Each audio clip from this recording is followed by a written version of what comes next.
Rotten, which kind of went against all the names at the time, like Penetration or all the heavy sort of sexual and aggressive names. He thought it was quite funny to come out with something quite opposite to that, which was really good. Sid played saxophone. I don't know even where he got the saxophone from, but he would just sort of toot on it and jump up and down, because he invented that pogo thing, and he was doing that, right back then, before anyone went to gigs or anything. He'd jump up and down with his knees and feet together. Yeah. And Palmolive was on drums, and I'd play guitar, and I could barely play. Palmolive could barely play. Sid couldn't play, but it was good. I wrote the song So Tough for the Flowers of Romance, and that was after months of us being together. I mean, I couldn't write a song, I couldn't play, and that was the first one I wrote, and it was good, still a good song, and it was about Sid, and it came out of a conversation with me and John Rotten over the phone.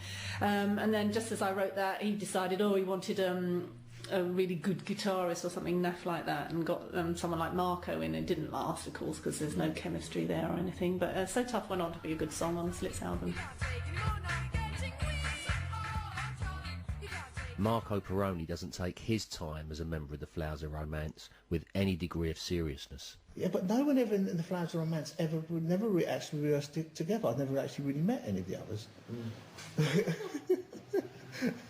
All you had to do really was kind of play a few Ramones songs with Sid in a room, and you're in the band, I can remember at that time that Sid started to display a slightly boorish kind of aspect to his personality. It was as if he was taking the darker kind of more nihilistic elements of punk too seriously.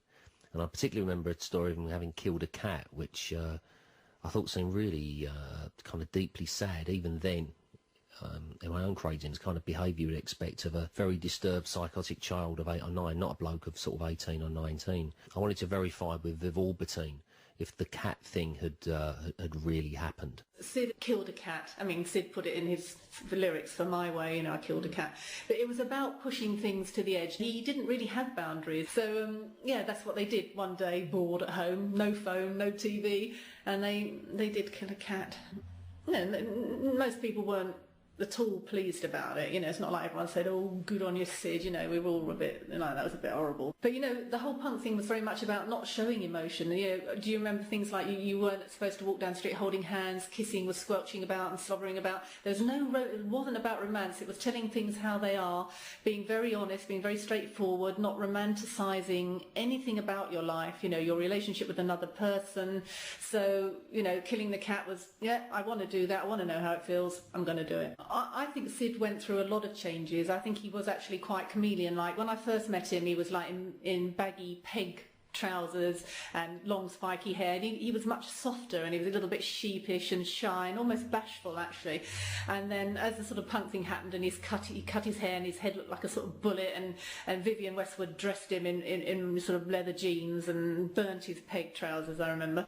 Then he went through another change, meeting with Nancy Spungen, and that changed him at all completely. He again morphed into this sort of druggy boyfriend, bit American-y, and Sid wanted Nancy to be in the Slits. So they kept coming round all the time and leaving notes on the door, and can Nancy practice with you? I'm really good, I can really play. And I used to hang out at their Muse house and often stay with her when he was on tour, and it was hard work. It was quite horrible, actually. Have her snoring next to me in bed, and and they were quite free sexually. And I remember saying to her at one point, it's not easy for me to have an orgasm, and she said, oh, Sid will give you an orgasm, and we laughed about it. And then about 2 weeks later, when Sid came back off tour, he said, oh, Viv, I hear you find it hard to have an orgasm. I'll give you one, any time. So funny. But they were very loose in that way, they weren't possessive. Sid and Nancy were not sexually jealous of each other. She opened him up sexually. He was practically a virgin, honestly. Yeah, I can't remember having a girlfriend before. No. He used to sleep in the bed with me a lot, but we were not lovers at all, Although there was an attraction, but we never did anything. I was always going out with Mick or whatever, but and he'd often wet the bed. I mean, nearly every night he would wet the bed. Did he? Yeah. Pure Newcastle brown it would be, almost.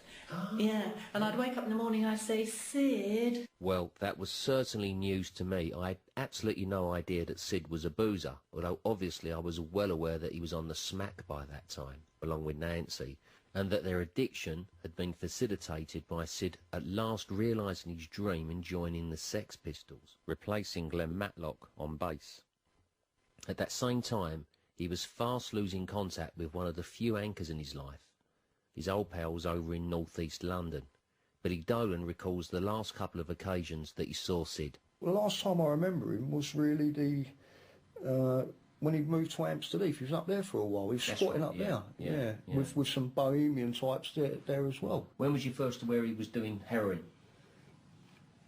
When I see him at Dalston with Nancy Spudgeon. When he's with her, then yeah. And you twigged it straight away? No, I didn't twig it straight away, but I knew there was something wrong because he was going to his mum's. We were at Dalston Ridley Road Market. There was about 6 or 7 of us from the estate, from Newington Green, and we were having a cup of tea. It was about 1 o'clock, 2 o'clock in the morning, and seeing with some bird, I thought, you know. She would have stood out like a sore thumb. Yeah, blonde hair, all in black. They were both all in black, you know. Yeah, his black leather jacket. I think she had a black leather jacket on as well. She was very dark, but the peroxide hair kind of stood out. And I remember all right, John, how you doing? All right, Bill.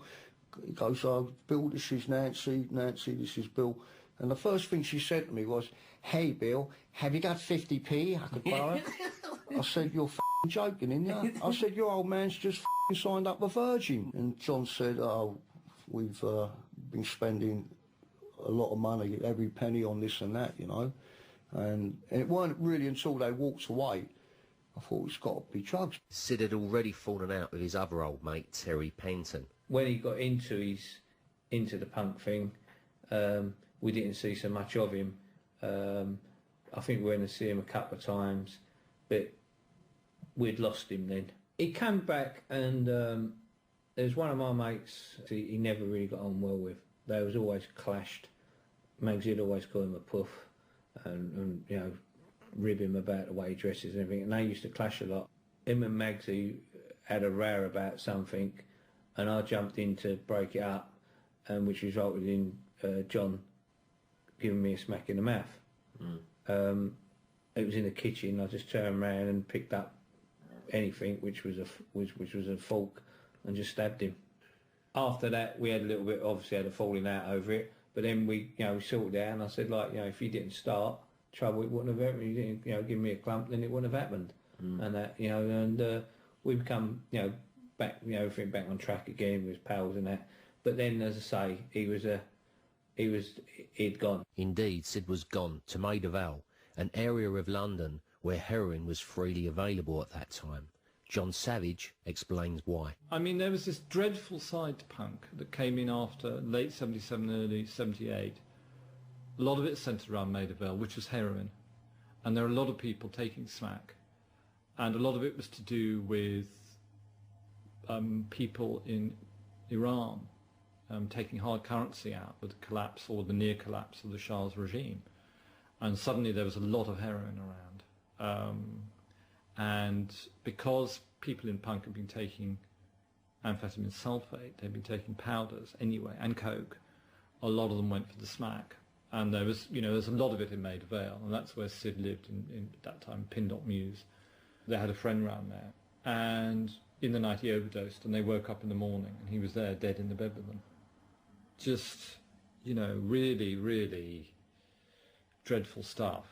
By the time of that chap's unfortunate death in his flat, 1978, Sid was deeply entrenched in the process of heroin addiction. He was in a desperate state. The Sex Pistols had disbanded at the end of their debut American tour early in 1978. There was much acrimony. In fact, the whole thing was a debacle that had not been helped by Sid's behaviour on that American tour. John Savage explains. He was starting to really let rip on stage. He was starting to, at some gigs, certainly 1 or 2 gigs, he would be unplugged. So he would just be thrashing around on the bass and nobody could hear anything. And there was one show where he actually cut himself and said, "Give me a fix." Actually wrote out in glass, "Give me a fix," on his chest. And in San Antonio, all these Texans came down to check it all out. And you know what Texans are like? They all came down in their cowboy hats. And Sid, of course, decides to really go for it and said, "You cowboys are a bunch of faggots." And which in some ways is really funny. I mean, this is the problem with it. All the stuff that punk rockers are supposed to do, Sid went for.